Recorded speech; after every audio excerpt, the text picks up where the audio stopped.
Welcome to CPAS Today, and thank you so much for your prayers and support.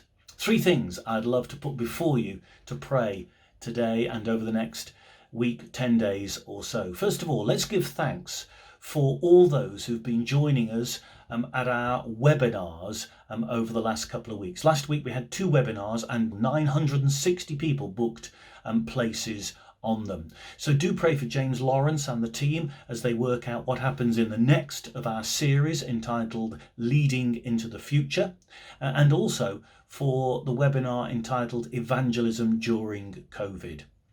Secondly, will you please pray for the preparations for our Falcons conference, which is happening on February the 6th. This is our annual get together of Falcon leaders. Do pray for Tim Friend and the Ventures and Falcons team pulling that day together.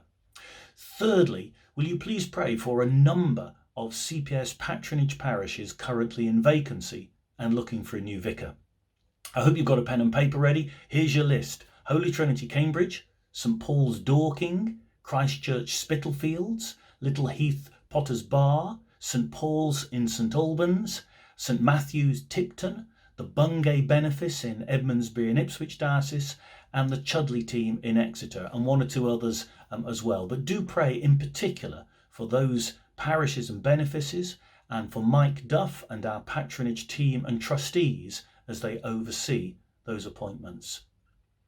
I'd love to finish by reading you a couple of words and verses from Colossians chapter 1, where Paul tells us how he prays for the leaders to whom he's writing. And I would love if you could have your Bibles open in front of you as you pray and use these words to shape and inspire your prayers. Paul says, "We ask God to fill you with a knowledge of his will.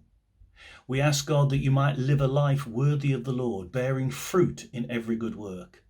And we ask God that you might grow in his knowledge and be strengthened by his power." What a great set of things to pray. Will you join us in praying those for churches and for leaders up and down the country at this time? Thank you so much for watching this. We appreciate your prayers and support. Take care. God bless.